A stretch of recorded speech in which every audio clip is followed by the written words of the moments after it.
start chanting, "This is awesome." Bray rolls Bryan back into the ring. He nails another Sister Abigail and gets the win. After the match, Harper and Rowan pose with Bray before they leave. And then we go to an interview with Paul Heyman. And he apologizes for what's about to happen and says Brock Lesnar is ready. Excuse me, Brock Lesnar. Brock Lesnar is ready to challenge for the WWE World Heavyweight title. And then we see local rapist Mega Fighter. A wild Mega Fighter has appeared. Well, Mega Fighter yes, surprise running. Out of curiosity, You didn't, Jeff. Out of curiosity, Mega Fighter, what did you think of Bray Wyatt versus Daniel Bryan? Oh, Bray Wyatt versus Daniel Bryan was fantastic. Earned their damn paycheck. That's just what I gotta say. Do you agree with what many people are saying in that this is a match of the year candidate? Oh, yes, definitely. This is, if not match of the year, then definitely this is the match of the month. I gotta say, top five. Top five. It is the best match I've seen in a long time. We get an interview with Paul Heyman. Tells us, he's going to apologize. Brock Lesnar is ready for the challenge. He always puts so much emphasis on Brock Lesnar. It's funny. It's great. We then see local rapist and Pittsburgh Steeler Ben Roethlisberger sitting in the crowd. Yep. By the way, if you look, there's actually there's a picture of Curtis Axel and Ben Roethlisberger together, and it's scary how much they look alike. It might be his rape baby, and he might not actually be the son of Mr. Perfect after all. That would make more sense. He isn't as talented as Mr. Perfect. Sorry, Curtis, but you're not. Well, he's got a better gimmick now than Mr. McGillicuddy, but still. As much as I'd like to believe that, I have actually seen pictures of a young Larry Yaxenting. Looks a lot like Curtis. You know we were joking, right? Yeah, I know. But I just hate Ben Roethlisberger with a passion, and I hope he rot in hell. Yeah. By the way, Seahawks versus Broncos in the Super Bowl. Yeah, Seahawks Broncos. I'm going Seahawks. I'm going Seahawks. I just want to see them win. I know Daniel Bryan. I'm always for the team that's never won it. Yeah, exactly. I know Daniel Bryan's going with the Seahawks. We go back to the panel, and they talk about the show so far. Sean says the future of the WWE is in the hands of Bryan, and praises Bryan specifically. So is he face now? Sean, I sincerely hope you're right. Honestly, you're right. I always thought the panels were just out of character. Like, that kind of thing. Yeah, because, last time I checked, wasn't Sean screwing D-Bry out of a title?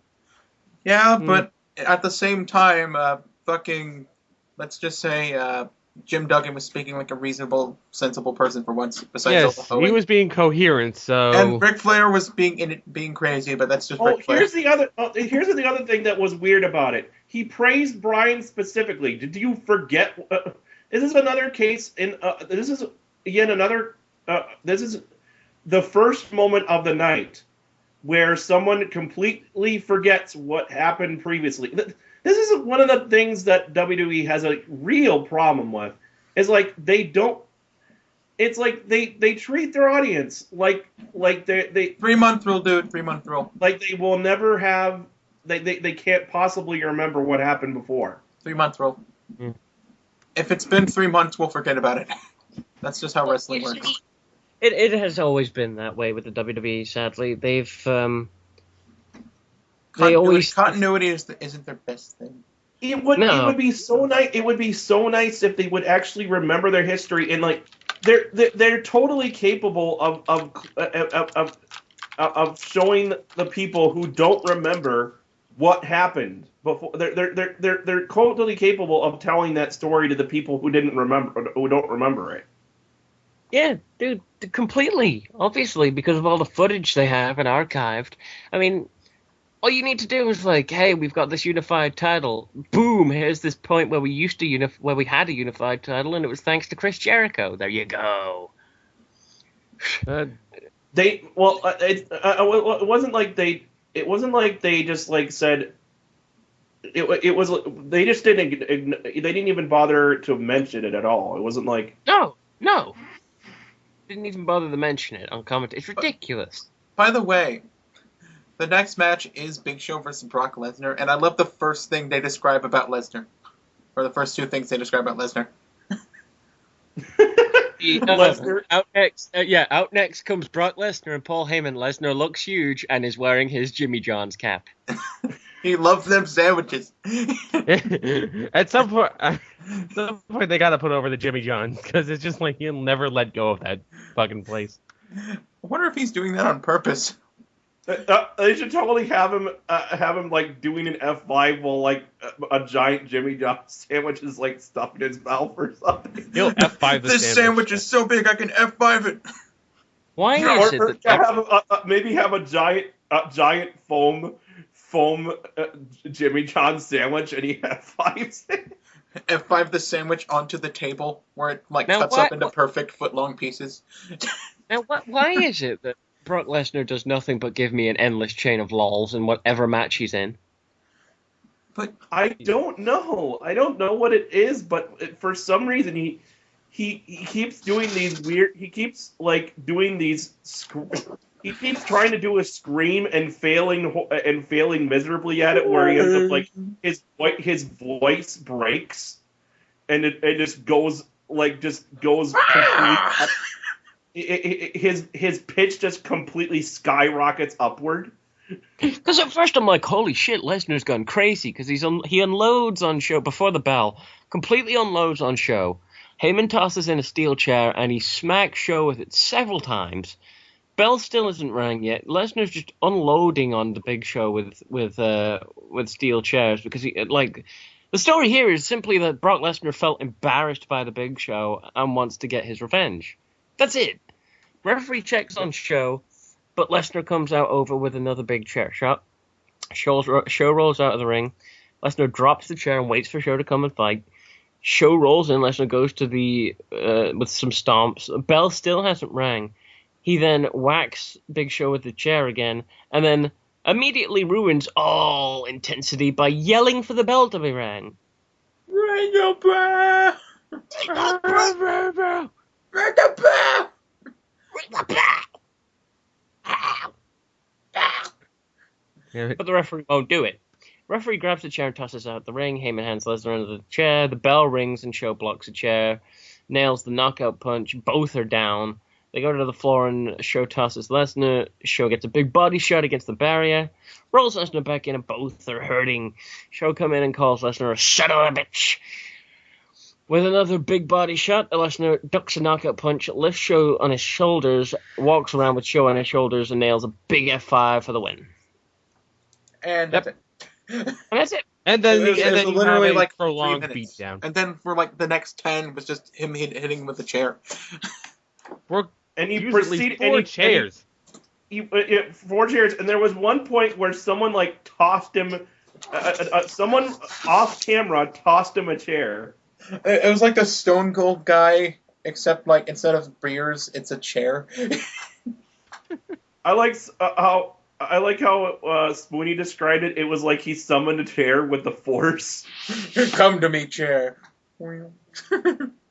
Like this match, of all things, it reminds me of like when you're playing a WWE game, and you manage to get in there in a universe match where the bell hasn't rang, so you could just wail on your opponent with a chair and still do damage. That's what this reminds me of. I don't know why, but I'm just imagining like Brock Lesnar just summoning things to him, just like chair, and then like a chair folds underneath him and just off screen, and then he sits down, sandwich, and then a Jimmy John sandwich flies into his head. Brock Lesnar is magic. I love you, Jimmy John. Oh my god, I would so love that if he actually just No, a sandwich, and then a Subway sandwich flies into his hands. It's like, no, I need Jimmy John's, and then Jimmy John flies into his hand. And he F5s I would have loved it like if during the beatdown he decided to, instead of continuing the beatdown, he just sat down and grabbed a Jimmy John and like just started devouring the thing. So, Royal Rumble so far, great starter match and a bit of a squash match, but entertaining nonetheless. And it put them at... I don't. Why would they have a squash match? I just don't. Like, these guys But they showed on time they weren't. There's, like, they've had better matches before. I don't know why they decided to make this. Why they planned this to be a squash. They could have made a match out of this where could have made where Show gets the initial advantage, and then Lesnar turned into a buzzsaw and just beats the shit out of him. I think wasn't it said that like Big Show had like an injured hand or something? They probably were told to keep it brief just so they didn't aggravate the hand. Anyway, most of the chair shots were against Big Show's big fucking back. Yeah, so he has a lot of back. He does. And I still think my idea for what would have been so cool to see, and I wish they could have done it. I'm not sure if it could have been pulled off, but I think maybe it might have worked. Is if Big Show is throwing his knockout punch, Lesnar in a split second grabs the arm and manages to lock in the Kimura lock. That'd be nice, but we go backstage to the Shield.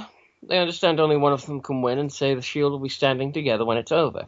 Roman Reigns feels like he has the winning number, and there's some tension there with Dean. Seth Rollins tries to pull them together in the, under the banner of Seth Metal.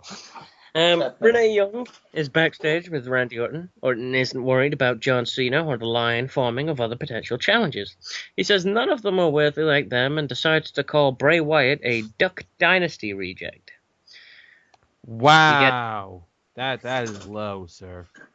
Yeah, we get a WrestleMania 30 Think of better insults. No.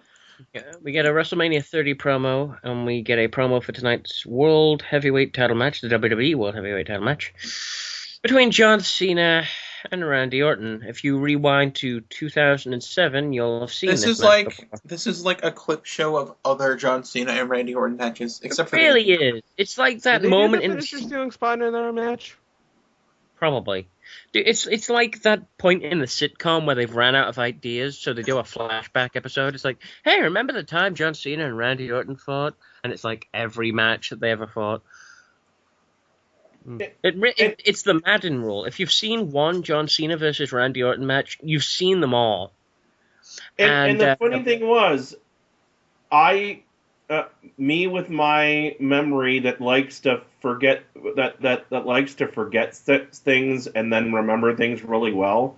I had actually forgotten what the Randy Orton John Cena matches were like when they had feuded before. Even still, it felt like I had seen this before. It really did. And it was literally like I was going back in time and remembering a match that I had seen before. It's like my memory suddenly cropped back up again watching this match. Like repressed memories. No. Yeah, and I hated my memory for doing that. It was like, fuck you, memory.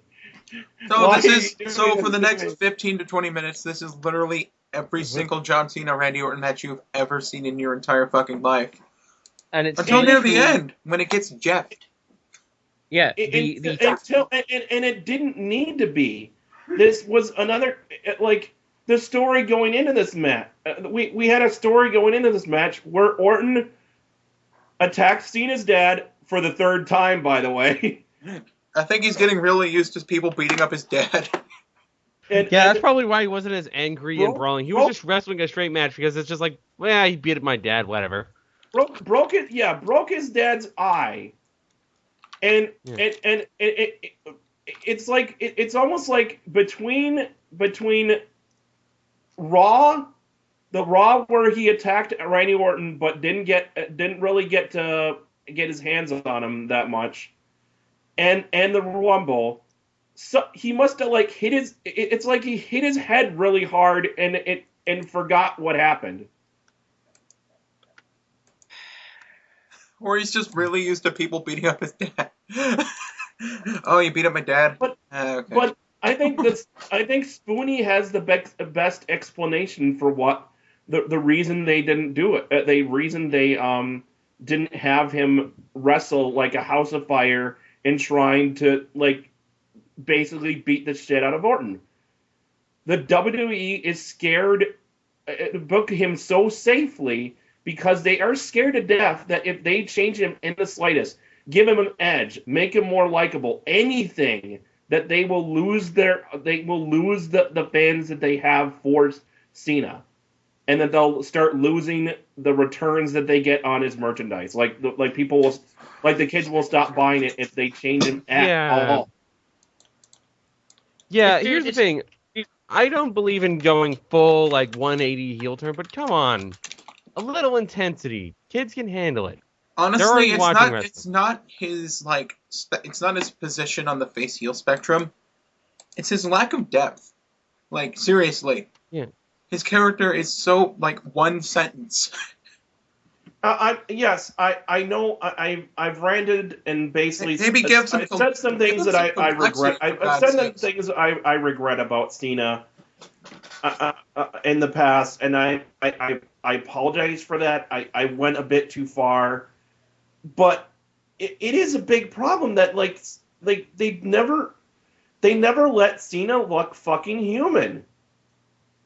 It's human fucking being. I like he's got a good personality. He's got a good real life personality. It's just he's about as complex and interesting as a kiddie pool. And the fans, they shat all over this match. They shouted boring. They shouted Daniel Bryan. They tried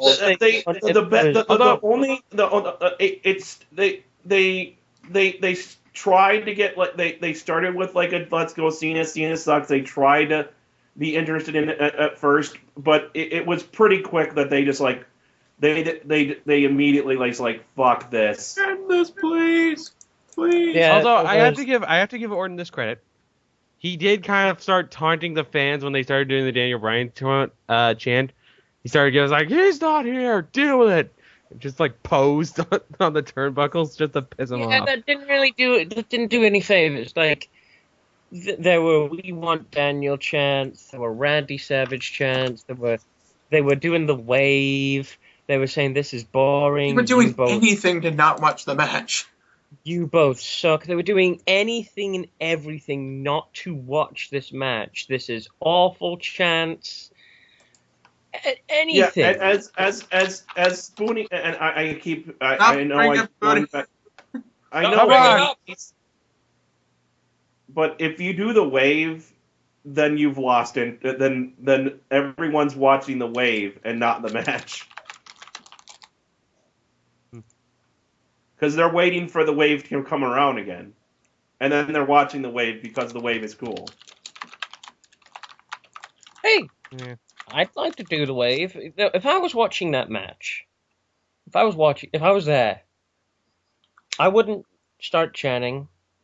I wouldn't do the wave. I'd leave. And I'd ask for my money back. I know Cena works well depending on the wrestler he works with, and Orton is as good as the person that he's in the ring with. And Orton is a slow-paced wrestler that works better with a faster-paced guy. But you would think that after so many matches, they would have figured out a formula to make this work. They would have figured out a chemistry, something. This is the formula, Roktan. This match was the formula. This is their formula. But it just looks. I'm sorry. It looks like they don't have. It's watching this. It's like they just don't. They have not figured out a chemistry. They just don't go well together at all. They don't have any together. And for whatever reason, the WWE's yes, we need to keep forcing it down people's throats. Even though we had a match years ago that we said would be the last time these two ever faced. I really liked when I actually said in the forums that they don't have chemistry together, and someone had a great response to that. Oh, they do have chemistry. The chemistry of oil and water. This match is everything that I hated about John Cena, Randy Orton era. I saw this. It's why I started going off wrestling in the first place, because they would not stop shoving it down our throats. I don't want to be reminded of this. I don't want to see this again. I don't want to see their names together on a card again. Ever again.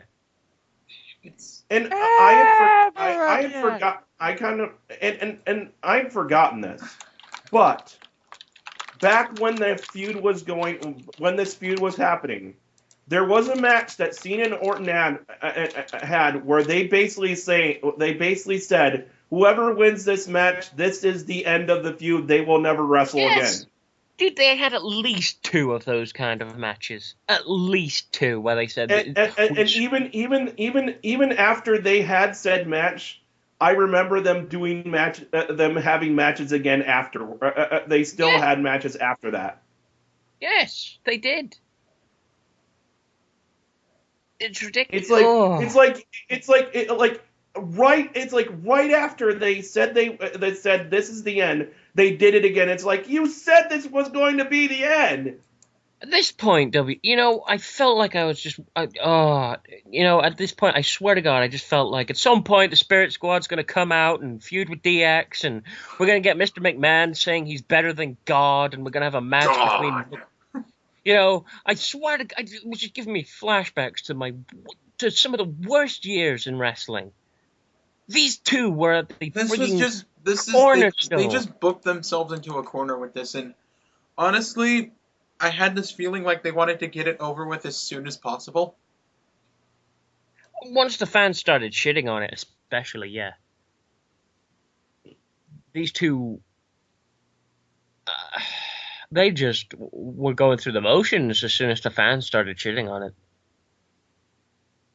And it was a god-awful match. God-awful. Honestly, I don't remember them having like a ladder match before, so the match they had before this was at least somewhat okay. No, it felt at least a little bit different. I don't know. No. Anyone that thinks this is okay to keep repackaging this, I don't care who else is around. I don't care what long distance motive this is supposed to be leading to. If this is supposed to be leading to Daniel Bryan getting a title match, just do it. Stop beating around the bush. It's ridiculous. It's absolutely ridiculous. He's gotten screwed 3 times in a row, at least on pay-per-view. At least 3, maybe more. It's about goddamn time because people are getting sick of it. There's squeezing the storyline for all you've got so you can make more revenue and keep people enthralled, and then there's just fucking beating around the bush and trolling the shit out of us. And this is exactly what you do right now. Yeah, it's like the first time they screwed Daniel Bryan, we all agreed it made sense. It made sense because Orton cashed in. I mean, Orton cashed in. They needed to do this so Bryan had someone to feud against. And this is the story, and this was the perfect storyline for Bryan, where he basically the guy getting they basically created another like Stone Cold type storyline where he's constantly the powers that be are constantly trying to keep him from the title. Yeah, and they have their guy that they want to push. And then after 3 screw jobs, after multiple pay-per-views of false promises and just disappointment, how do you keep thinking this is a good idea? How are you not listening to the fans at this point when they're making it so vocally clear? They literally are just a few steps away from hitting you in the face with the message that they're trying to send to you, and you're still not getting it. How? At this point, it's almost do you need the entirety of every fan chanting yes to like get swarm around you and poke you with their fingers as they're doing it or something? There's milk in it for what you can get. And then there's just fucking with us, and that's exactly what you're doing.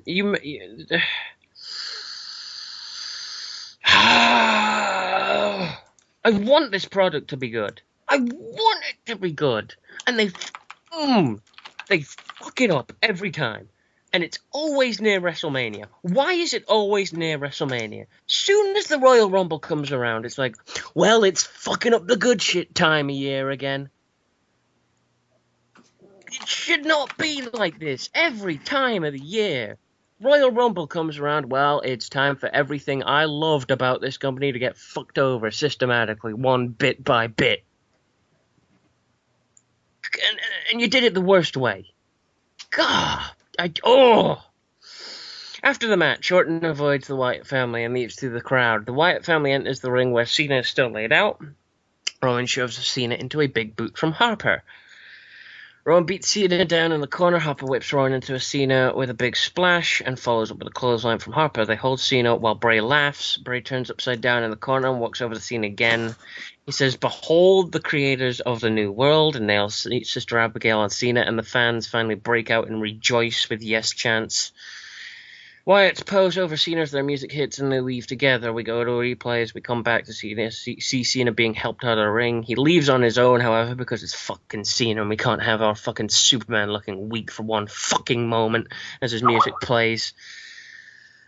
And we get a WWE Network fucking promo. And yeah, I'm totally going to subscribe to that. Because it's very nice that they're offering that still. I don't... right now, given what they're doing, at first I really wanted to, but now I don't want to subscribe to it until they fix this shit. No. But I'm very much on the edge about it all, because especially with the next match. The first pay-per-view they're having is WrestleMania, and right now WrestleMania is yet again not looking appealing at all. Well, we'll leave that till the next match. Now, we do have a potential Bray Wyatt Cena match coming. It that might I could work, at least. I'm not might be I'm not really sure. I'm not really sure. Here's the problem with it that I thought I was thinking about it. Bray Wyatt is a brawler. So is Cena. That sounds really iffy. I think they would duke it out. Honestly, if they can get Cena to actually start brawling and stop trying to wrestle straight matches and matches that are supposed to be brawls, it'd be great. Why is it every year I've got to say this shit? WWE, I give you until WrestleMania. I give you until WrestleMania. I will watch WrestleMania. You better fucking impress me. Oh. Why? This time of year, every year. I gave them for the past at least 2 to 3 years now.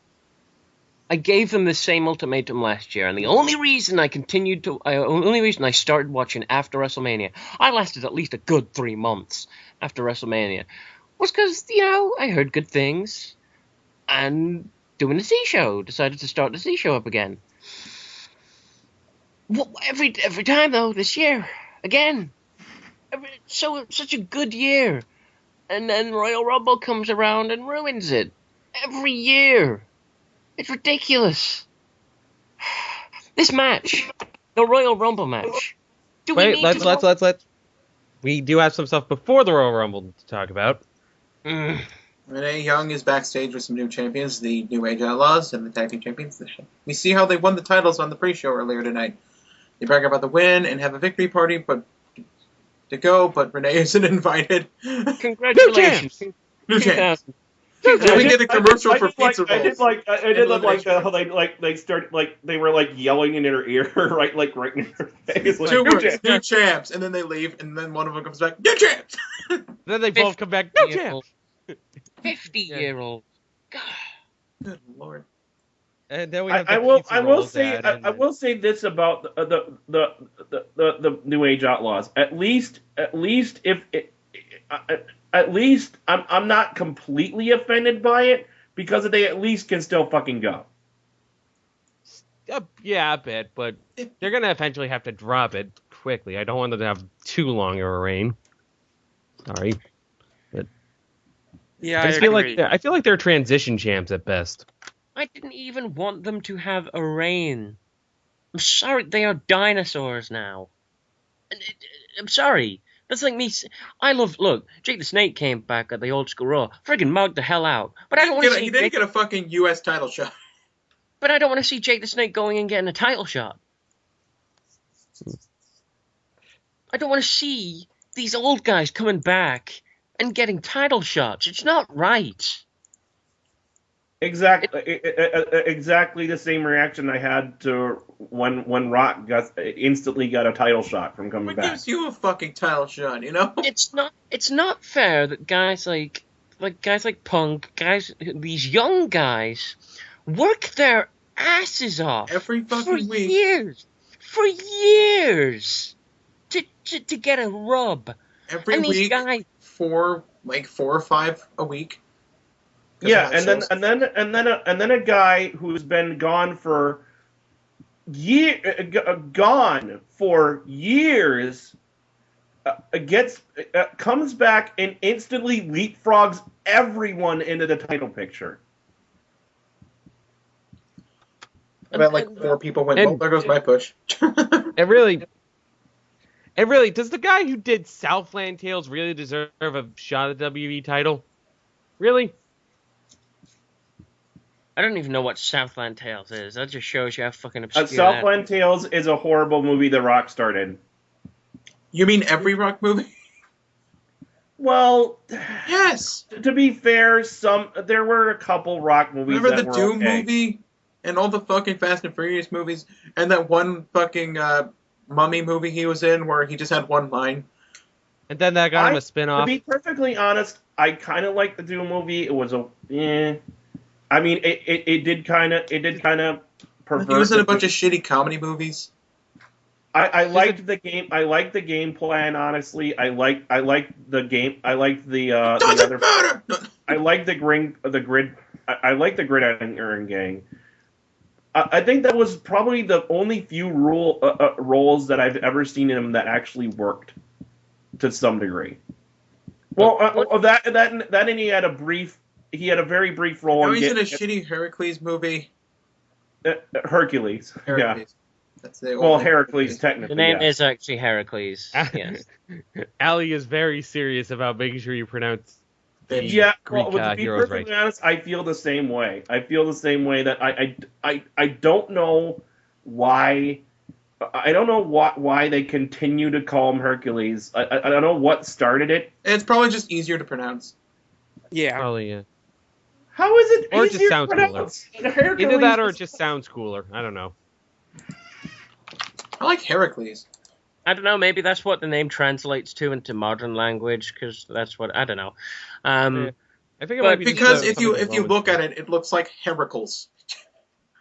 Either way, we're just gonna get down to the freaking end here. The Rumble was pretty okay up until the end. For the first 25, it was Well, very let's serviceable. let's briefly talk about this. They start airing a video package of several superstars talking about how they're going to win the Royal Rumble. The video has the Miz. By the way, pretty much only one of these people in the video package wins, or at least only one of these people. One of these people that are mentioned actually have a decent Rumble appearance, is what I should. Well, maybe 2 of them, or do actually anything of note. Okay, they feature the Miz, the Usos, Big E Langston, who had a good showing, Fandango, Batista, Damian Sandow, who I barely even remember being in the match. Ryback. Third Ryback. and it was eliminated pretty quick. So Ryback, and who had a stare down with Batista and Mysterio. We'll get back to Mysterio. but yeah. The Royal Rumble for the first 25, 26 entrants, it's fine. Everyone's happy. Yeah, CM Punk was out for a really long time, and then the Shield came out, kind of dominated. Roman Reigns got 12 fucking eliminations, by the way. New record. Roman Reigns He beat the broke record. Kane's record. Rollins also was in there for a long time at Rollins number 2. was number so. 2, and he lasted But he was quite in a there long time. for a long Punk time. was number 1. He lasted a very long time. He lasted like 50 minutes. I love the fact that it's like he would just kind of sit in the corner, and occasionally someone would try to throw him out, and he's just like, no, no, no, no, and then like he'd go back, sit back down. We get down to, we're counting down to number 30. Oh, let's mention that Kofi once again had his annual I save from elimination bit. Yeah, got 2 of and those. some of the surprises were Kevin Nash and Alexander That was the NXT. what the fuck moment by far. That wasn't a surprise. That's just like you couldn't get any other legends. And then Jibble got immediately eliminated. Alexander Rusev, by the way, far, was that was the fucking most astounding. Yeah, that was the most pointless Rumble entrant in the entire role. And each, the 2 people that I believe should have been rotated out for like Daniel Bryan and Bray Wyatt, JBL and Kevin Nash had no business being in there. Not one bit of business being At in there now. the very least, Kevin Nash's contribution was getting eliminated by Reigns, which is also JBL's contribution. So, hey, they were bodies to add to Reigns' reign of dominance over them. Reigns' reign of reigning. I think the biggest surprise of the Rumble was Alexander Rusev jumping in there. God, And- like you hear this fucking Bulgarian shouting, and then like he comes out and he's like this. He looks like a generic big dude, like, and then he just goes ape shit, runs in the ring, and starts kicking ass. It was great. He just shoots out like a cannon, spins and flips and kicks, and it's just like, holy shit! And Yeah, then I'm pretty just much. like, I don't know why, but I'm thinking Bulgarian Taz. He does. I think he's like in the range of 300 pounds and looking fucking agile as shit. So, Actually, so He was like Go a ahead. combination. He was like a combination of the look of Kozlov with the technical with like some of the technical expertise of Taz, and the agileness of like a Samoa Joe. yeah. God, he was fucking impressive. I just want to see more of him. Same here. we'll get to the nitty gritty here. We'll get to the number 30. The fans are either expecting it to be or are hoping to God that it's going to be Debray. It was They- like I think it's like it's like they knew. It's like they pretty much. It's like they knew. It's like they knew. It's like they. It's got to be Brian. It's It's got to going be to be Debray. Brian. They're It's like chanting. They are chanting yes as it's counting down to 30. They've like, it's got to be Debray. Has to be Debray. And unfortunately, they forgot that Rey Mysterio was in the package and he had not entered yet. literally. And it was literally just, it went from, yeah, fuck. It's like, yes. They're counting down to 30. Booyaka. Dead silence for one, like, a moment. Just dead silence. It's just like, Oh, it's comes- Rey Mysterio. It's like, Rey 4, Mysterio. 3, 2, 1, it's Raven. Oh, God. They're like, booyaka, dead silence. And then it's just, boo! and you feel so bad for Mysterio. He does not deserve it. He doesn't. Yeah. And this is another thing about the 30th entry. You try to save it for someone who's going to excite people. Well, they probably know- thought that Mysterio would, but that was proven false. You save it for maybe a big shocker that you don't or someone who's going to like start wrecking shit when he comes in. Like, yeah. And from this point on, it's a continuous boo from the crowd. They don't stop. No, Well, actually, They do stop they do sort of they just kind of like oh wait, Punk is still in the match. We can cheer for him. oh shit, Kane came back and eliminated, and then they were like, and then it came down to Roman Reigns, and that's when they were started to be like, fuck all of you. Well, look, yeah, it's like the WWE knew. Well, now that they know that D-Bry's not in, their last hopes are Punk and Roman Reigns. So let's shit on that as well. Because they immediately turn on this match the moment they find out D-Bry's not in it. Well, also, They They let- got, I they have got to behind add, Roman Reigns. Like, he was kicking ass the entire time. Yes, they liked Roman Reigns, but they were counting on D-Bry. And once they found that out, they kind of shitting on the match. They kind of calmed down when they're like, Punk's still in it. when Rey Mysterio got eliminated, the crowd popped. Oh yeah, the crowd popped when he got eliminated. They didn't want to see him in the match. They wanted D-Bry. So they're putting their faith in Punk now. Out comes Citizen Kane from under the ring, eliminates Punk. I thought he came in through the Puts crowd him through a table, because too. No, mind you, it tells a good story. It's a good story No, because and the problem is, I understand. It that was the an Royal ass Rumble, pull. I understand that the Royal Rumble is no DQ, but there has to be they need to start putting in a rule that someone who's been Thrown out eliminated by someone legal in the match. cannot come back and eliminate someone, or if they do, it doesn't count. What was the story here? There was no story here. Well, Well- if you missed the Raws previously, Riddler, basically,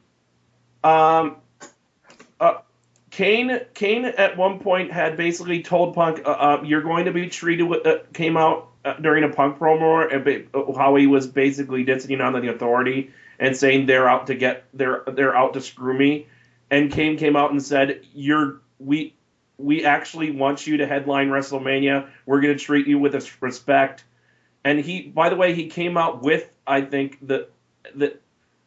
he came out with the Shield and the New Age Outlaws, who were, well, actually, they were still out there at the time, I think.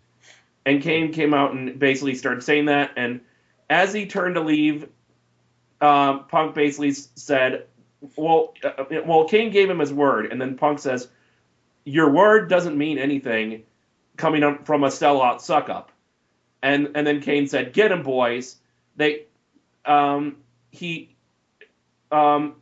Punk tries to fight him off a little bit. They never actually get into the ring, and Kane surprises him, gets in the ring and chokeslam him.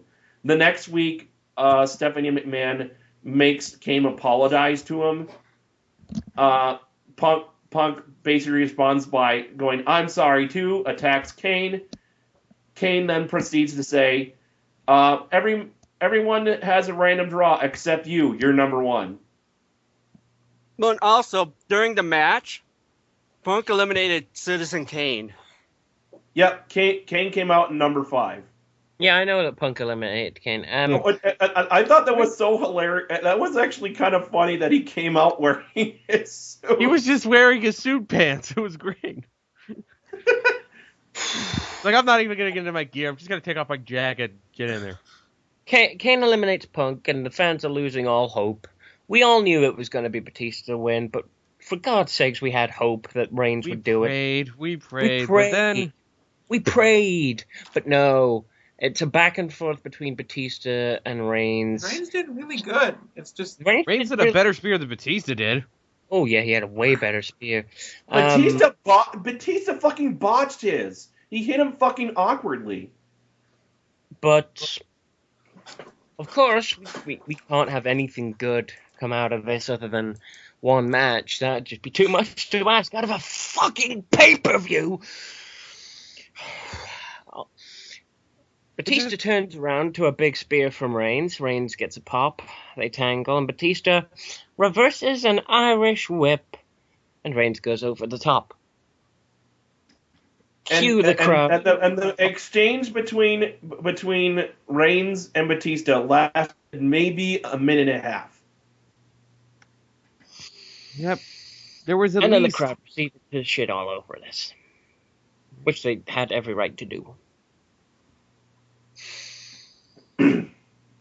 This is not fumbling the ball. This is getting the ball, stopping an inch from the end zone, then turning right around and throwing the ball all the way the other way. I was gonna say it was like grabbing the ball, spiking it, and going, "Fuck you, Denver!" But yeah. Yeah, it would. No, I would say it would be like, running all the way to the edge of the end zone, turning around and proceeding to spike the ball in front of you, and then it like rolls out of, and then it rolls like over to the side or something, or he spikes it forward and someone comes up and grabs it and then turns around and goes the other way. And then how you about punch he- the mascot in the face for good measure. I was thinking, or maybe you spiked the ball, but you were never in the end zone in the first place. This was a travesty. And to make things worse, Batista, this guy has been nothing but a prick, from what I hear, the entire before and since coming back. Like before he came back, he was shitting on the superstars, calling them B-list. And then after this match is over, someone is yelling at him. Not a Planet fan, as far as anyone knows. He flips them off. And they are pushing this man. It's Wow, I was I actually missed that. So I feel like There's I feel like actually going back to a few of the better spots in there. There's a picture of him doing it. Fun fact. Someone snapped it. Fun fact. Batista is 45 years old. He's a grandfather. Other fun fact. Roman Reigns. Part of one of the biggest, most reliable families in all of wrestling. Brother of Rosie. 28. I mean, come on. Another fun fact. At WrestleMania, it's either going to be Batista Orton or Batista Lesnar. Or just, I don't fucking get it. Yeah, you either have a God is going to be God. This is going to just be even more painfully average than Orton versus Cena, or oh God, get it off the TV. But Batista Lesnar would be the new Goldberg Lesnar. This is your road. It would. I think it'd be worse. I think it would. It would top it. Can I drive off this road and crash into something, please? God, the road to WrestleMania is like on fire. This is what starts the road to WrestleMania. The Royal Rumble is the start of the road to WrestleMania. You get a Royal Rumble winner. They are guaranteed the main event to WrestleMania. A main event title match. You need to make a fucking good one. You need to make It's actually a really. I've said it before, but it's such a shame that WWE doesn't have any real competition. Because if they had competition, they would have been busting their ass. But because what about TNA? Think of the Attitude Era. I know Attitude Era had its faults, but one thing the Attitude Era had that WCW was forcing, what basically forced WWE to do, based on the fact because WCW was killing them in the ratings match, was push younger guys. Wasn't the reason why WCW failed was it was just relying on the same thing? Not necessarily just younger guys, but new people but they were pushing new characters into the title picture. This is the road to your fucking Super Bowl. I know WrestleMania has always been about star power. Ever since the first one, celebrities and star power have been ingrained in WrestleMania since day one. It's the biggest pay-per-view that you are holding. I forgive celebrity appearances. I'll forgive the concert. I will forgive the concerts. Even if they're shitty, I will forgive them because they've always been there in some form or another.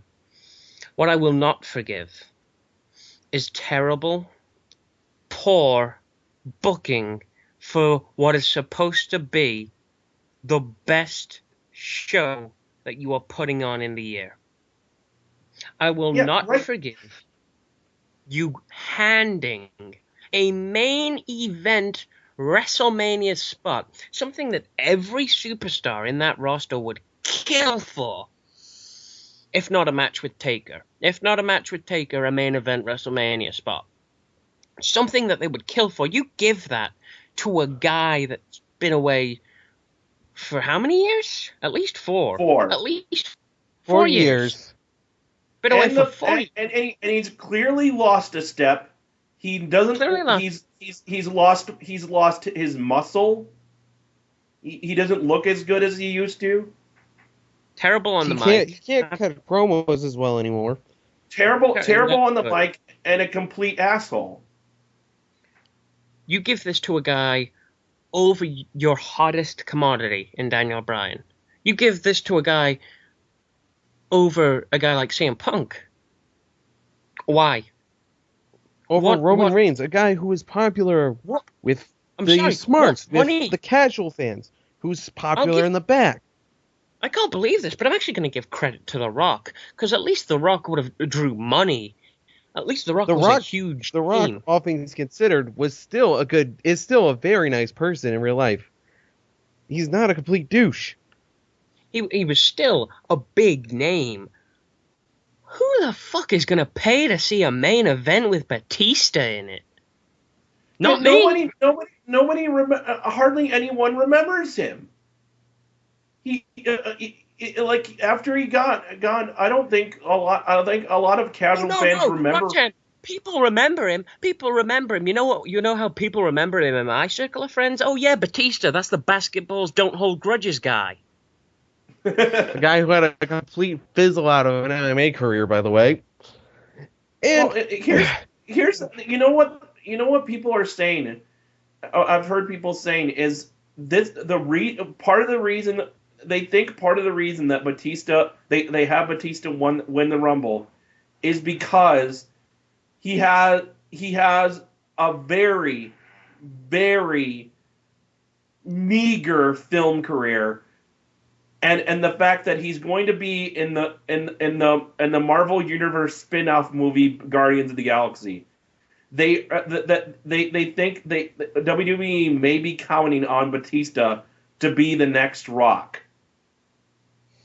If that is the stupidest fucking notion I've ever one of the stupidest fucking notions I've ever fucking heard.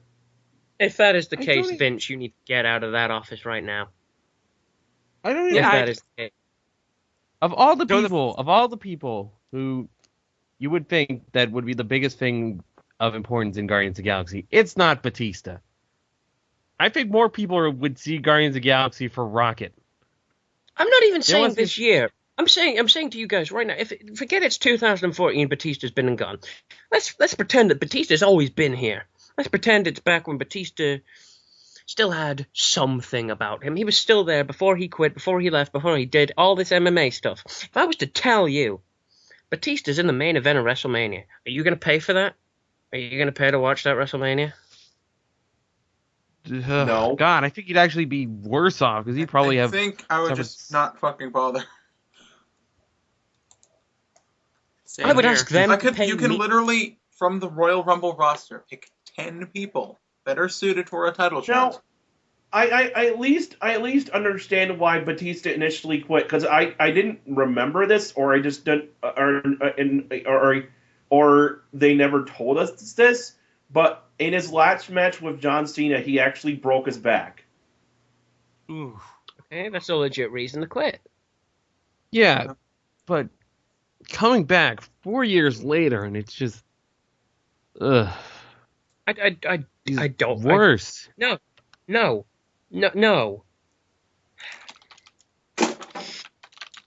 What do I want to see in WrestleMania right now? Nothing. I'm waiting to see if there's going to be a Taker match. Hopefully there is. Because that's going to be the saving fucking grace of this show, let me tell you that much. Jesus Christ, that's going to be the saving fucking grace. The only way WrestleMania is going to be good is a Taker match at this. A good fucking Taker match. I'm not paying for the main event.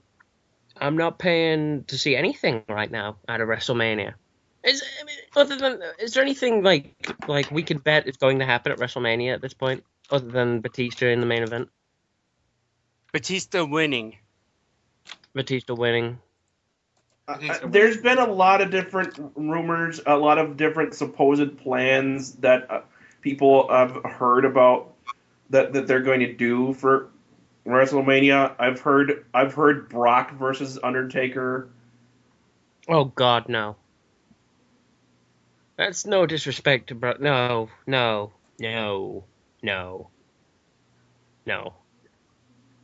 I've heard rumors that they're going to have Daniel Bryan versus Sheamus again. Oh God. I feel bad for both of them. Well, yeah, because they haven't really had the best pairing in WrestleMania history. The first one was shunted to the pre-show, and then that 18-second thing that pretty much turned. I wouldn't have a problem with them having a match again at some point, but not at WrestleMania. No, that's a fucking cursed place for both of them. Yeah. Because neither one ends up looking good at WrestleMania together. The only thing that happened in 28 is that it pretty much put Bryan over so hard. I actually wouldn't mind them revisiting the feud. Don't do WrestleMania. And just not at WrestleMania. Yeah, like they could totally say like they could make a story out of this. Like maybe they could have wrestle as faces and actually have a respectable type of thing going where Sheamus is like, you know what? I actually feel bad. Sheamus could be like, I feel bad about how I feel kind of like I didn't deserve that win. Like it was too easy. I can assure you he didn't. Like I want to beat you for real this time. I don't want any excuses. If I beat you, I beat you. If I don't, I don't. But this time, I want to at least, Just as long as you keep. I'm gonna give you the chance to avenge probably one of the worst losses of your career, kind of thing. Who's facing Taker this year? They're thinking maybe Lesnar. Either Lesnar or D-Bry, but D-Bry, and if it's D-Bry, that'll probably be the best match on the card, bar none. Hell yeah! If it's D-Bry versus Taker, I'm watching that. I wouldn't pay for it. They should pay us for it. But I mean, while it'd be a great match, I think what the people want is to have him get a title run, a proper title run. That's all we want. For God's sakes, they don't want him to have. I don't think they necessarily want him to have the belt forever. Just put the belt on him. Let him have a run, a proper one with it this time. Like a stretch between. That's all I think they want. Let's say like from SummerSlam to Survivor Series. Is that really too much to ask? Apparently for the WWE, yes. Let's say from like SummerSlam to Survivor Series, he holds the belt. That's a third of a year. That's a good run. But just, if he's facing Taker, that's good. I still wouldn't pay for WrestleMania 30 though. That's no offense to Taker and D-Bry. To make me pay for a PPV, you have to make me want to watch it. And one match does not make me want to watch an entire pay-per-view. And right now, I don't want to watch WrestleMania 30. There's no reason for me to watch it right now. Other Well, than they the haven't. sequel. We haven't even. We're only seeing rumors of what the potential card get. We don't have it really set in stone yet. And We I'm gonna don't. Yeah. bet you, and I'm gonna bet you this: when it is set in stone, we're gonna be saying the same words. We're gonna be saying the exact same words. Let's look at the past years, at least the past two. We have said the same thing again and again about WrestleMania. It doesn't feel like WrestleMania. That's not a WrestleMania card. I wouldn't pay for this. It's a normal pay-per-view. It's not WrestleMania, the biggest pay-per-view of your year, your Super Bowl. Yeah, and the other problem is like if whatever the match, and a lot of times the said matches in question, even if sometimes it sounds like it's going to be a good match, ends up being a match that you could have seen on an ordinary pay-per-view or on the free TV TV. show. They On the free people TV. the wrestlers don't pull out all the stops to give us a fucking WrestleMania caliber match. Which is what you're supposed to do. It's what you should aspire to do. If you get to WrestleMania, you want to. If you get to WrestleMania, you. That's what you should want. That's what you should want for your match. Is to have the best match you could possibly have. You want people to You want people to look back at your WrestleMania match and go, "Wow, that was fucking good." To mention a few things about the following Raw, we're not going to go into the following Raw in full. Debray qualified for the Elimination Chamber. Fans loved that. They shat on most of the rest of the show, though, especially Batista. Triple H, still an excellent heel. First announcements into the Hall of Fame. And this is something I want to talk to you guys about, the Hall of Fame. Ultimate Warrior. And about goddamn time, Jake the Snake Roberts. Yay. Yes. And I hope, and I think we all hope to God.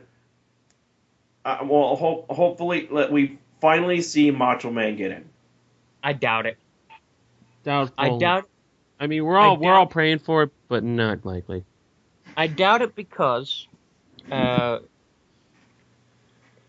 Man's wishes for the Hall of Fame was to have the entire Poffo family inducted, kind of like how the Von Erichs were. That's his wishes. When they called his brother Lanny Poffo, the year he died, they wanted to get him into the Hall of Fame. Called Lanny Poffo. First call that he'd gotten from the WWE. Nobody had told him, sorry for your loss. Nobody had sent him flowers other than Fink. The Fink was the only person to send his condolences to Lanny Poffo. Laurinaitis decides to call Poffo and says, we'd like your permission to put him in the Hall of Fame. Poffo says, well, this is what he wanted, but you have my permission to do it without my permission. Basically said, I'm not going to go there if you put him in it on his own, because that's not what he wanted. But you can put him in it if you want. They decided not to put him in it. I don't think he's getting in it.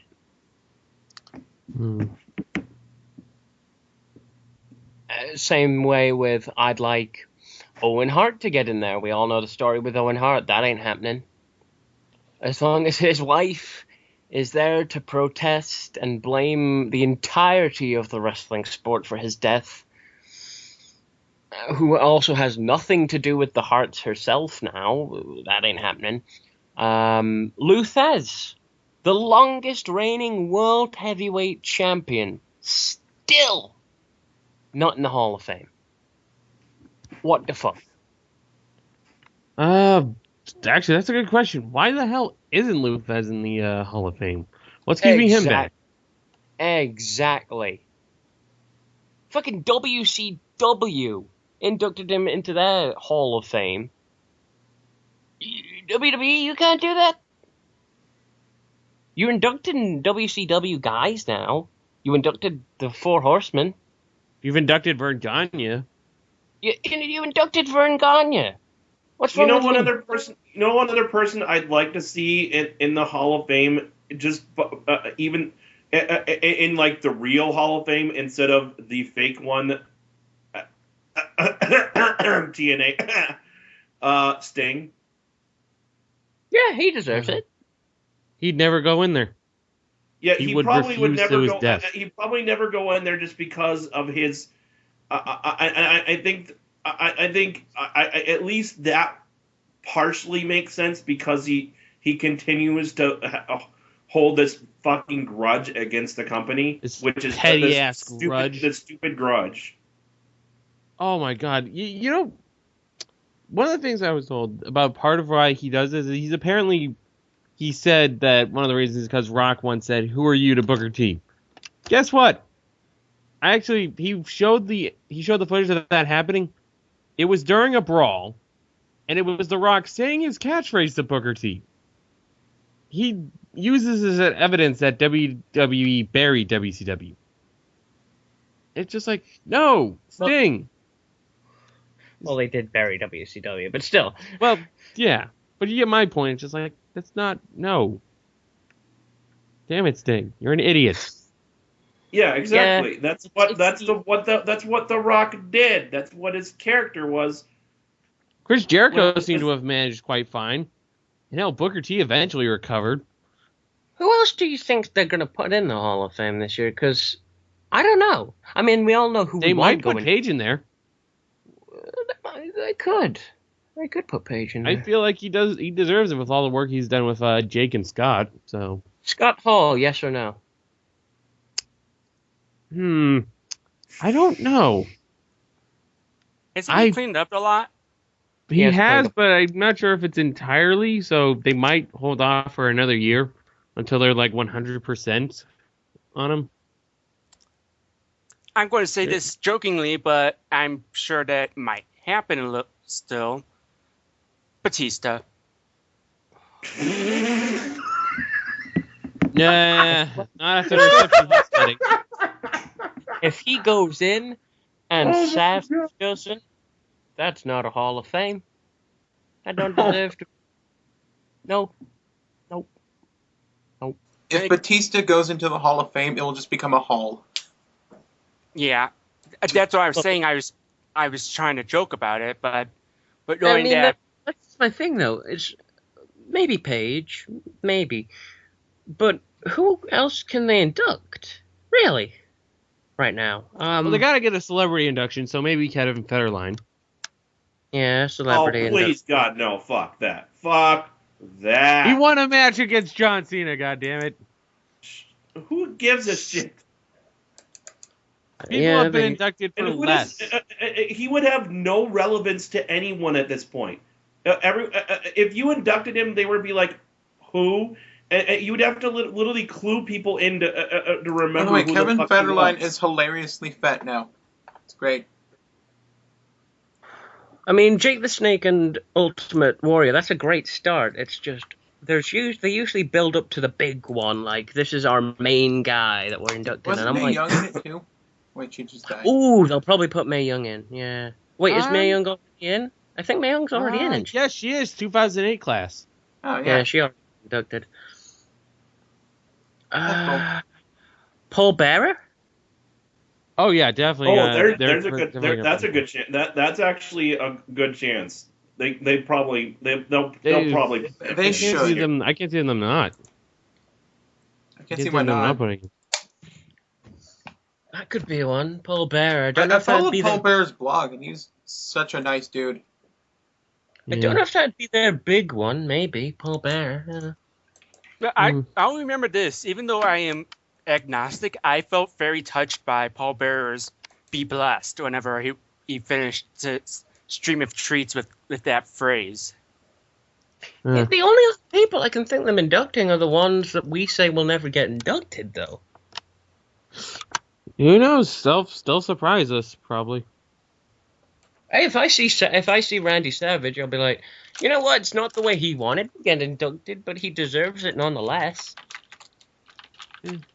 Yeah. Savage does deserve to be in there. Luthez, if I see Luthez, I doubt I'm going to see Luthez in the Hall of Fame anytime soon. Deserves to be in there, hell yeah. If Bruno Sammartino's in there, Luthez, that'd be the next name. Those are the two biggest names in the history of the sport. Paul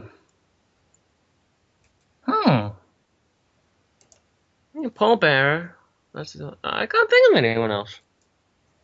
DDP. Well, DDP's a possibility. I don't think DDP will be in, though. Not this year.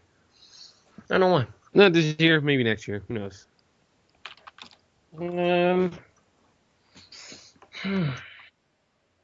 Here's a weird thought for the Hall of Fame. I just thought of here's a weird possible entrant. I very, very weak possibility.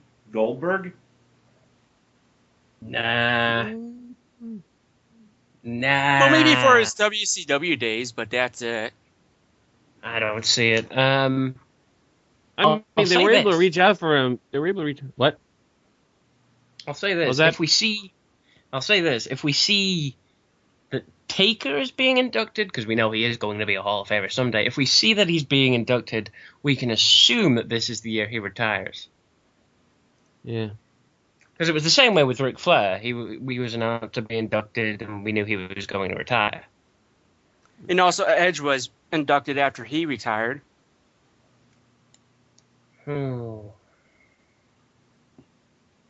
But then again, Ric Flair retired in air quotes.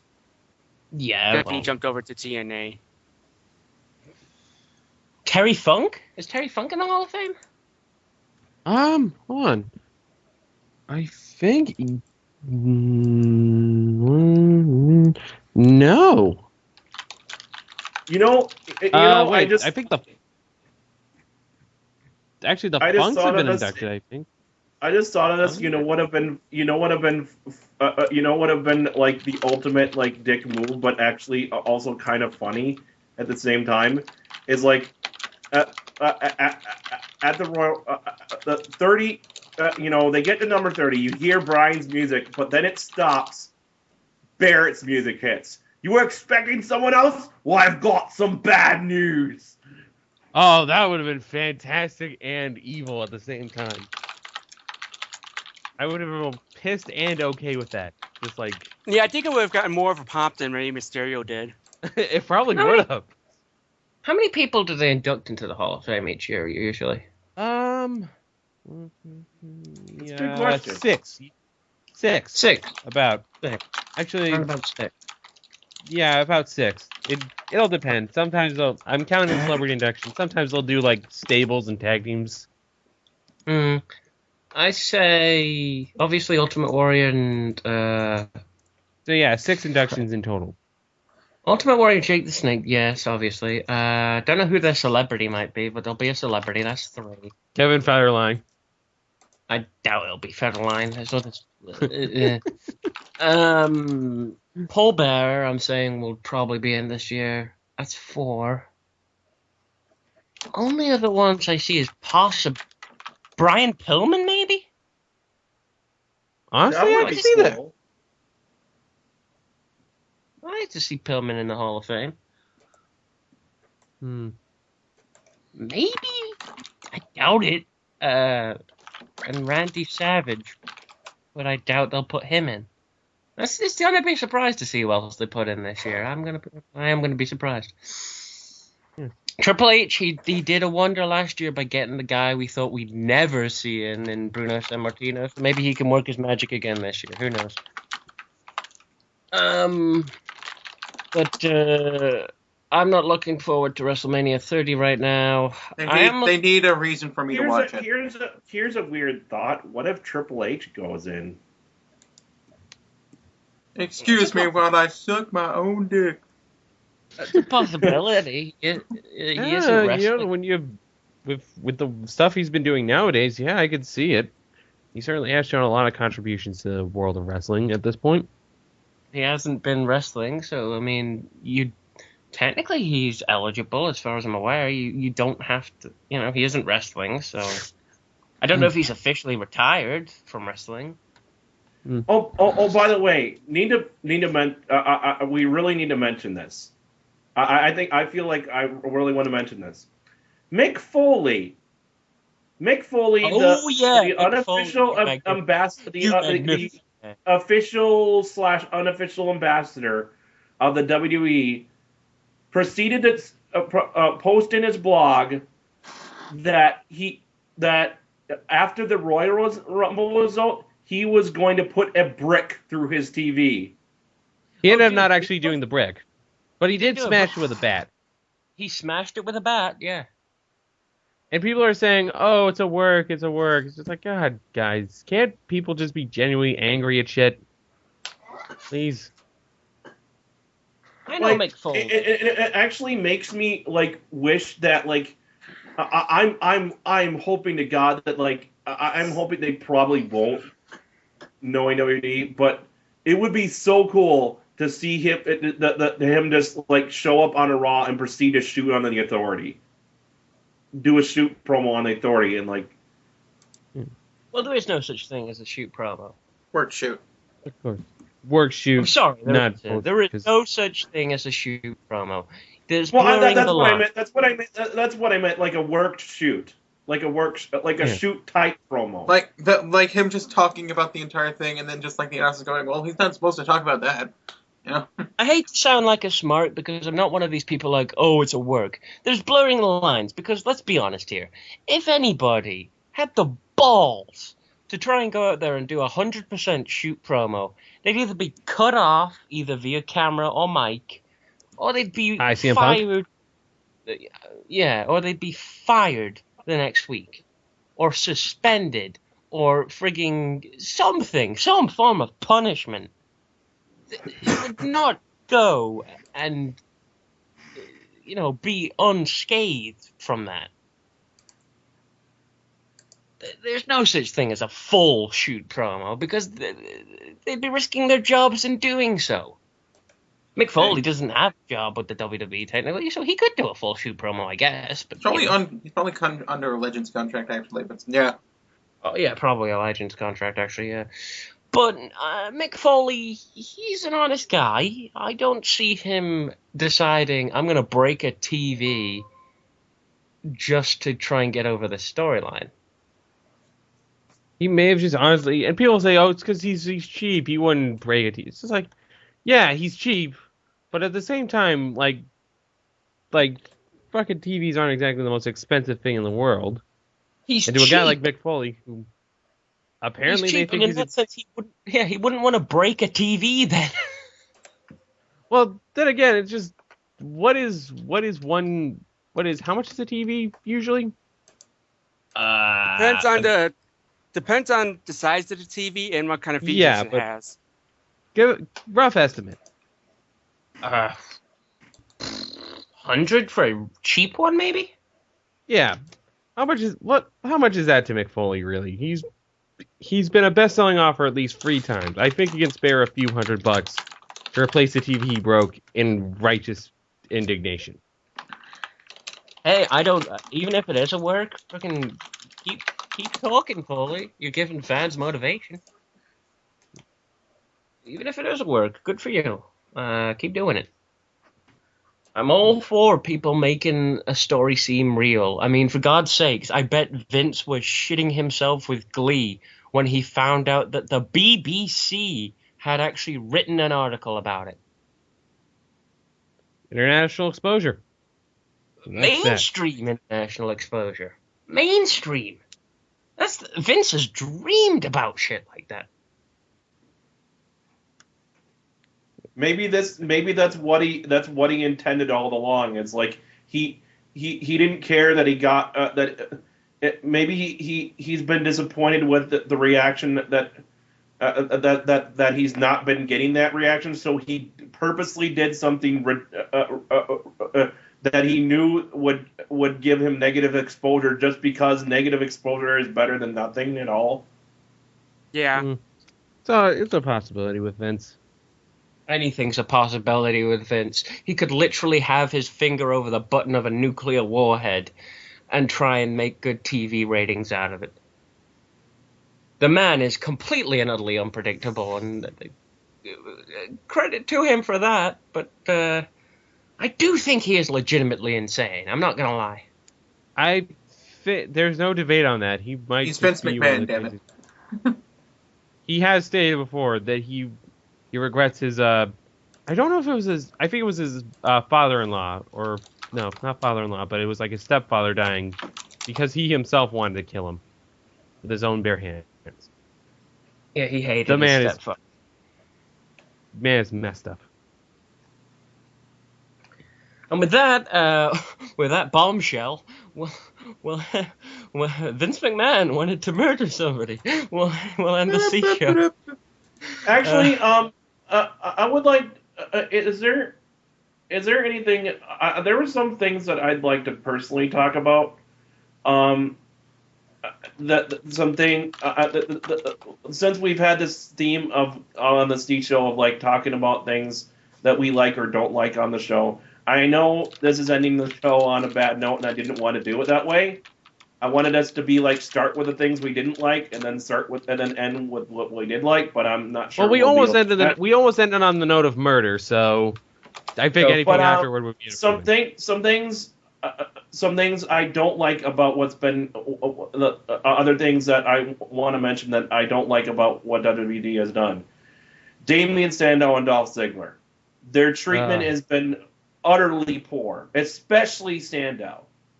Like the entire money, his entire run with the Money in the Bank case was completely and utterly pointless. Nothing was gained from it. Not a damn thing. He looks like even more. He looks like even more of a joke than he already did. I understand that totally, what you're saying about Damien Sandow and Ziggler. I can't testify as to why he's getting that treatment, Sandow. The reason Ziggler gets treated the way he does, he speaks his mind. Oh, he's been more willing to be open during interviews? He's been more than willing to be open during interviews. And as Punk can testify, speaking your mind in the WWE doesn't get you many places unless it causes a huge fan reaction.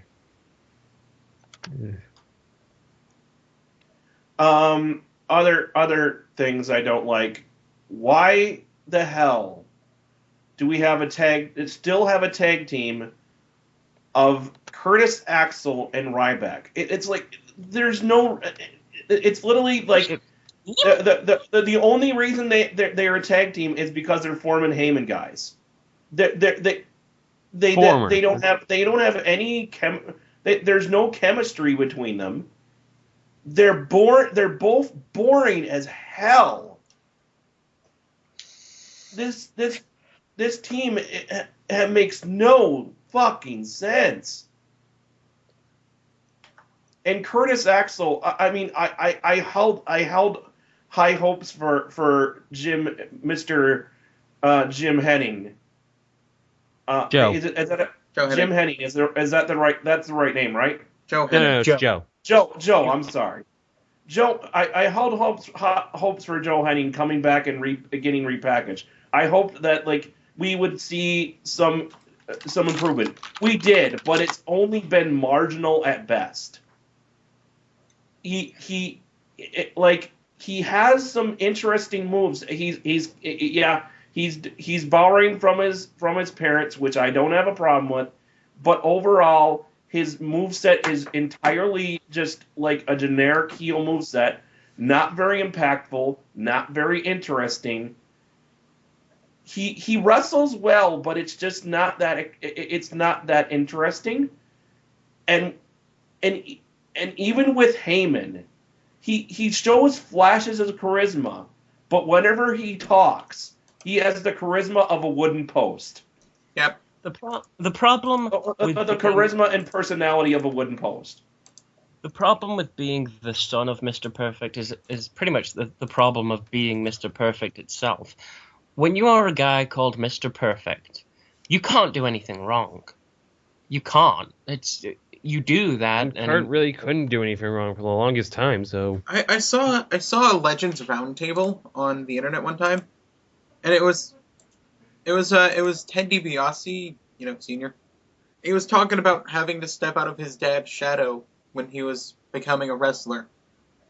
And and then he started talking about how his son's actually having issues with it, and he did. Because you gotta stand up or overshadow their own legacy. You know what I mean? And yeah. if you're even one step short of what your father got to, you're a fucking joke. That's what happened with Vern Gagne's son. yeah, poor Greg. Yeah, Greg Gagne. And It's what as happened. Dude, it's what happened That's to what Bruno. happened to all of the Von Erichs. It's what happened and to as- Bruno Tino's kid. No, what happened to all the Von Erichs was a lot worse because they actually did manage to break out of their father's shadow. oh crap! Hang on, guys. Good talent before, but Yeah, just, it's what they happened all to. just had to die. It's what happened to David Flair. It's what happened to David San Martino. It's what's happening to Curtis Axel. And when you're a son of a guy who's and the best way to deal with it is probably what Bray Wyatt did. Just don't make it not a thing. Make your own thing. No one gives a shit. No one gives a shit that his dad is IRS. Well, to be fair, IRS didn't exactly put much of a bar to go that over. too, but still. As far as Ryback, we've said, myself and Riddler and Nathan and Alan have all said different things. And it's like, I actually see. I don't completely hate the guy anymore. I do. Not completely. I still think there's a bit of dickishness to him, like the whole, especially recently when he started saying telling kiddingly to his fans, saying he was going to quit. That seems like a dick move to me. Like, if you have fans, you shouldn't tease them like that. You shouldn't say that you're going to potentially get fired or quit. If you're gonna do it, then do it. Don't tease them. But I think I see potential in the guy. I really do. He just needs so much work. He really does. He needs work. He's a decent power wrestler right now at best. He has he has virtually no charisma. He can't talk. His personality is wooden as hell, and his matches are also pretty boring, but only slightly more interesting in the fact that he can do impactful shit.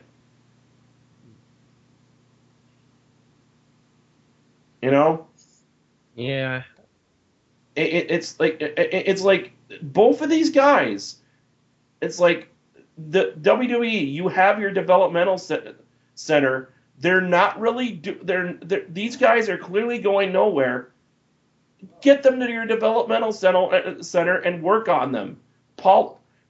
Start polishing these guys and then have them come back and see what you can do and see if it worked.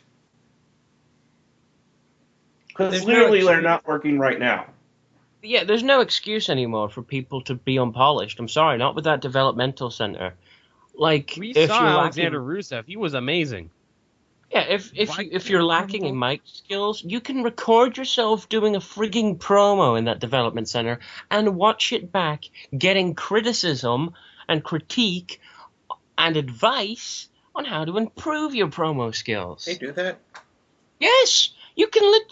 They have a room set up where you can practice promos. You can record yourself. They can critique it, give you advice. You can watch it back, see how you did. God, now I wish I was there right now. That's where I want to go to become a wrestler. Is go to there. They'll have your bases covered. They literally have all the bases covered in that developmental center. And also, the problem with his wrestling is, although he has a good power wrestling moveset, the problem is he has very little in the way of transitory moves in between his You got to power work up moves. to the big moves. Yeah, he doesn't work up to the big moves. He just hits all of his big moves, and then he has to either he has to repeat them, or he's run out, or he's run out of shit to do. So like he doesn't work in a long match. Well, They have tried. They have tried everything, every possible. They've tried like. It looks like they might be trying something new again with Ryback because they have he's now wearing the shirt that says unlimited energy. Nothing works. He's selling new soda. He's selling soda. Unlimited energy? He's transforming into the Duracell bunny. Jesus Christ, dude. Ugh.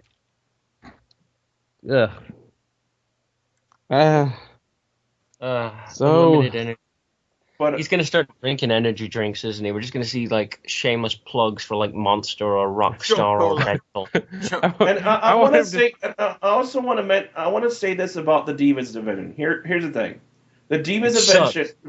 No, it doesn't. It doesn't suck. Actually, it doesn't really suck that bad. I mean, actually, it's been better than it's been in a while. It really has. Most of the women can actually put on a pretty damn decent wrestling match for the divas we have.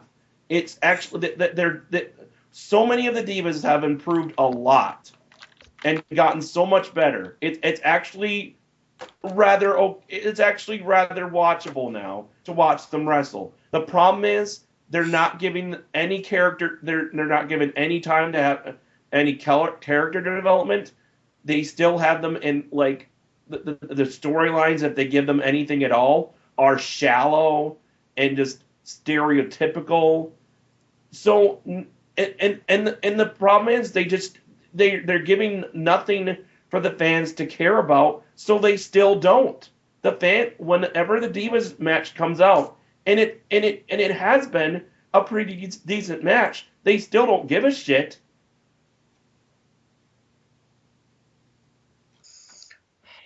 Fuck Sunny, that's all I have to say. I blame it all upon her. I really do. what about Sable? Well, some blame it even go further back than that and blame it on the fabulous Moolah. And I'm no. Fabulous Moolah was a bitch. I'll give you that. Extremely so. She did the original screw job, for God's sakes, which people tend to gloss over and forget. I've never heard that. Okay, could you tell me about the original screw job? I forget what pay-per-view it was on. Who was it? That was? I don't think it was on a pay-per-view, unless I'm mistaken. Was it Wendy Richter? I think. God, hold on. I don't remember this. Or Lalani Kai or someone. Okay, yeah, it was Richter. Oh, it was Wendy Richter. Yeah, it was Wendy Richter. That's right. It was Wendy Richter, and it was a similar case to Bret Hart. She was going to leave. Well, there was contract negotiations and shit, and they wanted her to sign a really low contract or whatever. She wanted to look over. They were like, "No, you have to sign." And they, for whatever reason, decided to keep the title on her. Comes to a women's title match, and she has no idea who she's against. She's in the backstage area, and she sees Moolah. Very confusing, because Moolah's not been around for the past 2 weeks. Yeah, because... Go ahead, sorry. And she doesn't know who she's against, and goes into this match against something that they call the Spider Lady. And she's in a black mask, and black, just head to toe in black. In a mask. And the match is complete and utter screw job. She goes for a pin. It's a quick pin. Referee counts it 1, 2, 3. Immediately rings the bell. Match is a complete and utter screw job because Wendy Richter kicks out as the ref's counting 2 because she realizes what's happening. She realizes it's a fast count, kicks out at 2, ref still counts 3 and rings the bell. Out of complete and utter frustration, Wendy Richter attacks the Spider Lady, rips off the mask, revealing the fabulous Moolah. That's the Just first Wendy time I've Richter- ever heard of that, to be honest. Yeah, Wendy Richter being extremely furious with this, gets on a plane to leave, and leaves the wrestling business for the next 30 years 30 odd years, something like that, until she's inducted into the Hall of Fame.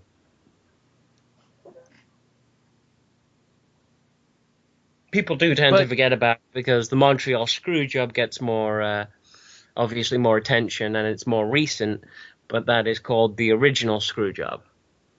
And the Fabulous Moolah took part in that. But I still will personally blame Sable because comparatively, at least Sunny seemed to like the business. Sable was, And she liked fucking people in the business. yeah, and she was willing to take bumps. But Unlike Sable, who made it a point in her contract, she took no bumps. Still somehow got a world title. I want to mention before we end the show, so we end it on a good note, the things that I do like about the show right now. Obviously, Daniel Bryan, I love it brings the biggest fucking grin to my face every time they pan, every time he comes out, especially recently. Practically the entire crowd is chanting yes in unison with him. It's fucking amazing. It's fucking glorious. Oh, dude, this is Hulk Hogan. It's just like amazing how over he is. This is Hulk Hogan levels of pop, and Steve Austin levels of pop, you know. Or The Rock when he was huge pop, or even Cena was that big at one point when he first became a face.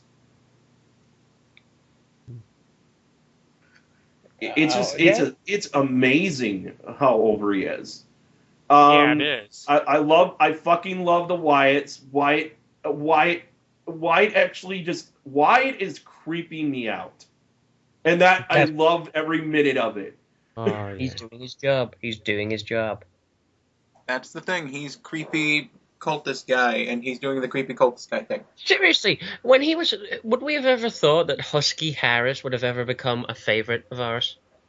I Nope. really doubt it, but yeah. It was He's That like just shows WWE's problem of sending guys way too early into. Yeah. I love Yeah. I love the Shield and how they're actually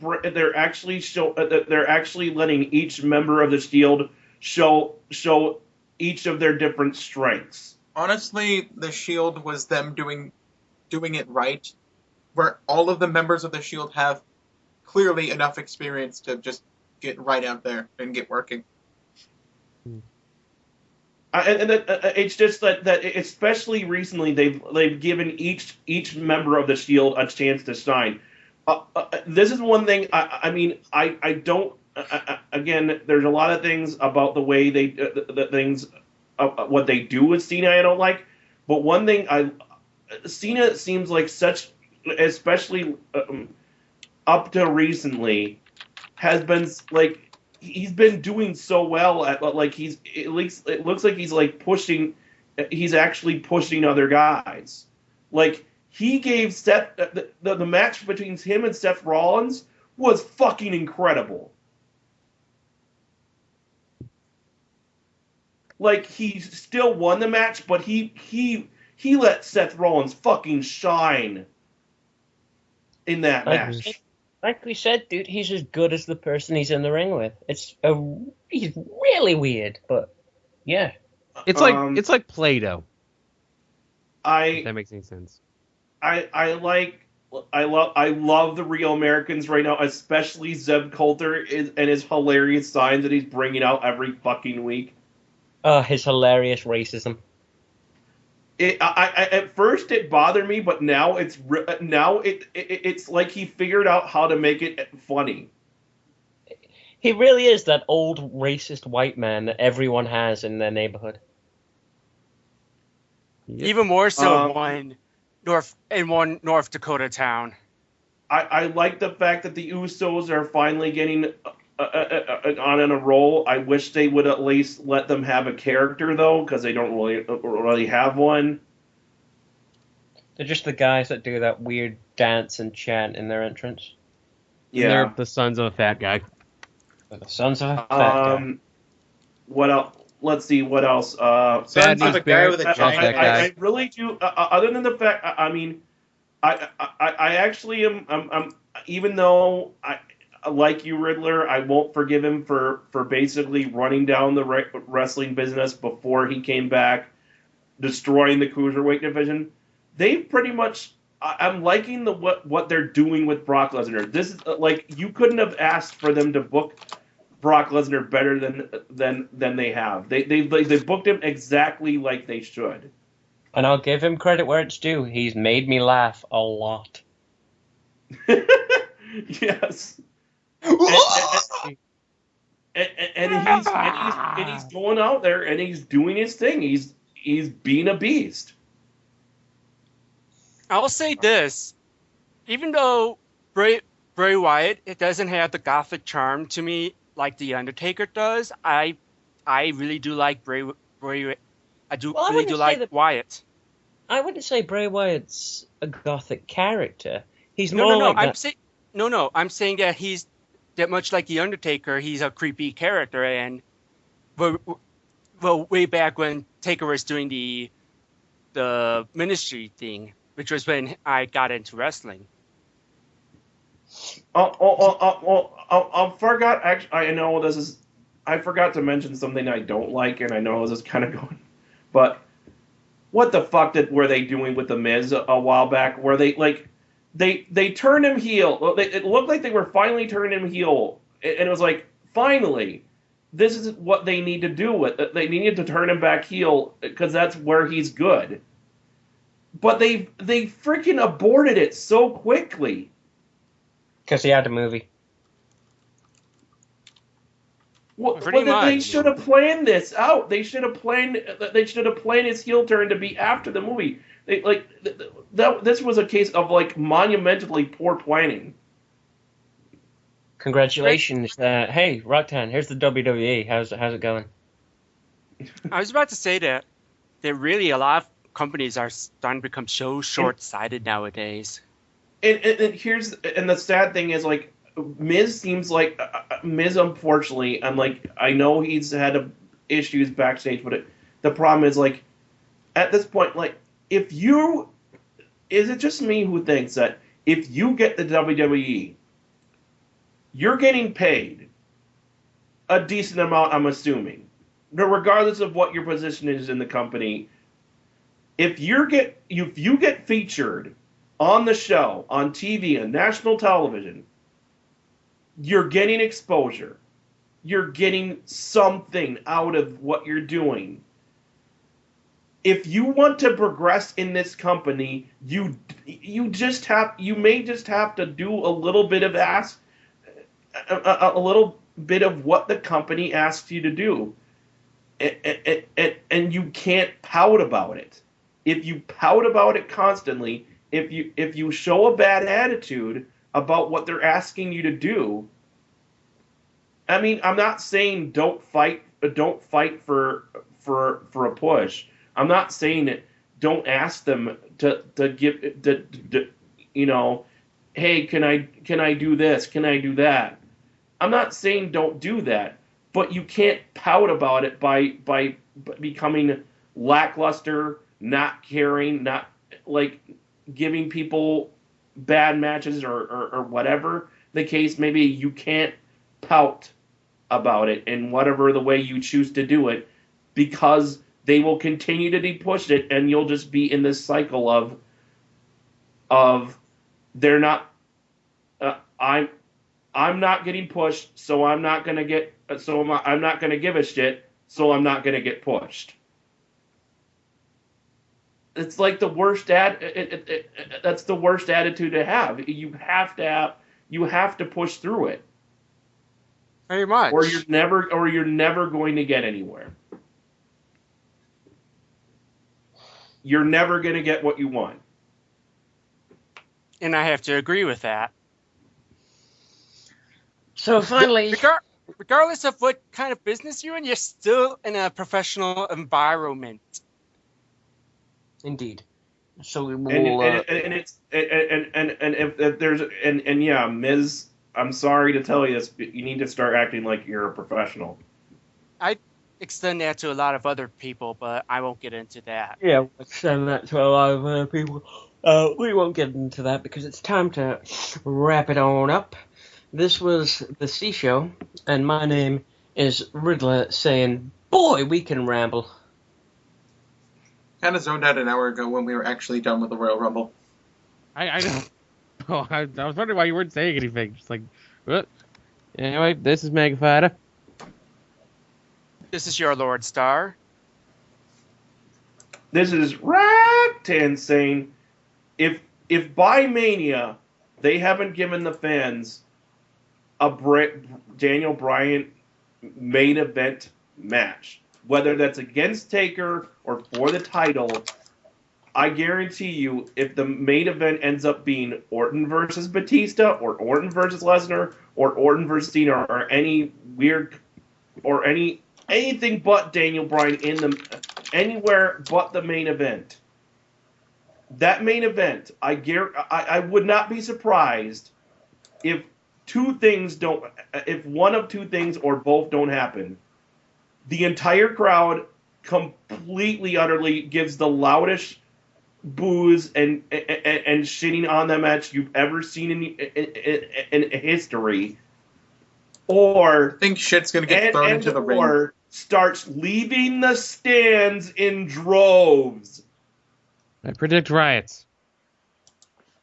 Oh, dude, Ali, if they start throwing shit in the ring, oh, that'll be glorious. I know it will be bad, but it'll be glorious. Also, I honestly think not throwing the best reaction would just not throwing shit, not booing, just leave, just fucking leaving, like half the stands are empty. Like they did with Rock Cena too. Well, it was a good amount, but not. But it wasn't that. It didn't seem that big. It was a decent amount, but like I expect something much larger. Anyway. I'm listening for like I'm thinking something like much larger scale. And with that, I have to say goodbye, Internet. This is... Yeah, good night, and cut that fucking mic.